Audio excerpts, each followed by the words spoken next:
Russian troop was forced to run away on foot after the tank he was in was struck by a Ukrainian missile in the latest humiliating loss for Vladimir Putin captured on camera. The Ukrainian Defense Ministry released footage of a surprise attack on a moving Russian tank, which forced the terrified Russian troop inside to abandon the vehicle and flee on foot. The entire attack was caught on camera, which shows the deadly Ukrainian 93rd Mechanized Brigade destroying a Russian T-80 BV. It is thought that the Ukrainian forces may have used the US-supplied anti-tank missile, the FGM-148 Javelin, in the attack which took place in the east of Ukraine. The footage, captured by a drone, shows the moment the missile strikes the moving tank, which causes fire and smoke to billow from the vehicle. A close-up of the tank shows a troop jumping out and abandoning the tank before running away on foot. It is unclear what happened to the troop after the ambush strike. In a tweet, the Defense Ministry tweeted, "Mad Max, Ukraine's Fury Road. There is no escape from Ukrainian 93rd Mechanized Brigade." One viewer remarked on how the attack exposed Russia's flawed tactics and diminishing supplies of troops.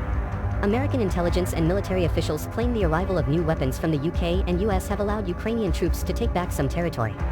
British Defense Secretary Ben Wallace said on Thursday that President Putin is unlikely to succeed in occupying Ukraine.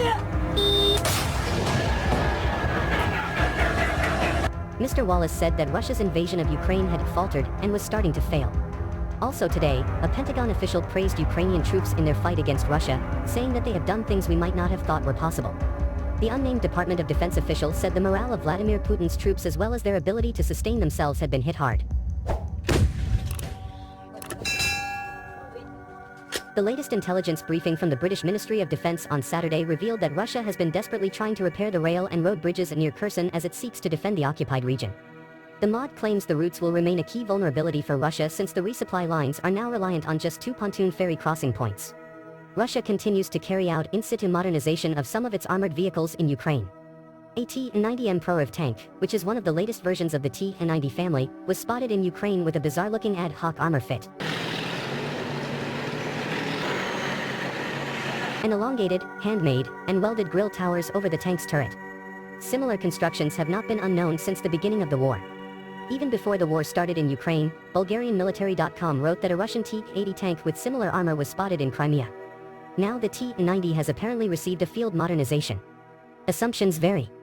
Some believe that this armor should absorb the energy of loitering munitions, including drones.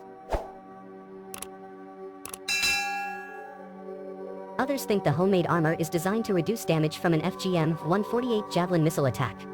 This missile attacks from above and its warhead has a sequential detonation. That is, looking like a shield or cage armor is supposed to affect the detonation sequence.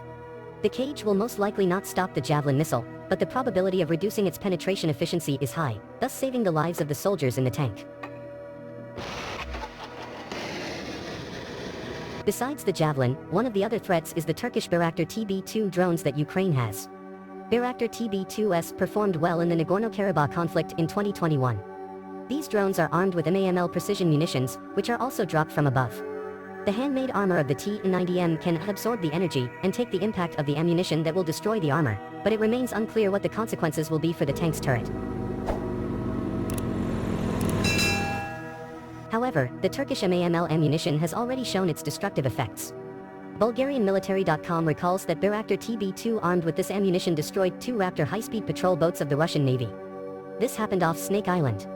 Photos later emerged showing one of the patrol boats split in 2.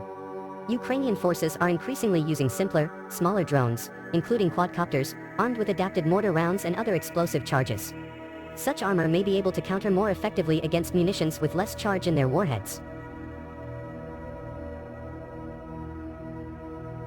BulgarianMilitary.com recalls that the Russian army received a second delivery of T-90M tanks in recent days. The T-90M Prorov is considered by the Russians to be their most capable main battle tank in service. The T-14 Armata is considered a better tank than the NATO ones, but the T-14 has only developed prototypes. Moscow said on Saturday it has full control of a village on the outskirts of Ukraine's Donetsk region, while Kiev said it constrained Russian military resupply routes in the occupied Kherson region. The Russian Defense Ministry also said its forces destroyed a US-made HIMARS rocket system near Kramatorsk in eastern Ukraine along with an ammunition depot. The United States recently gave Ukraine the rocket system to defend itself against the 6-month Russian invasion. Kiev's Joint Forces operation reported Saturday that its military shot down 4 Russian Orlan-10 drones in eastern Ukraine over the past 24 hours. In its daily war assessment, the British Defence Ministry said on Saturday that Ukrainian strikes this week have probably put 2 primary road bridges, which give access to Russian-occupied territory on the west bank of the Dnipro in Kherson Oblast, out of use for resupply. On Wednesday, Ukrainian precision strikes likely rendered the road crossing of the Dnipro River at Nova Kakhovka unusable for heavy military vehicles. In recent days, Russia has only succeeded in making superficial repairs to the damaged Antonivsky Road bridge, which likely remains structurally undermined.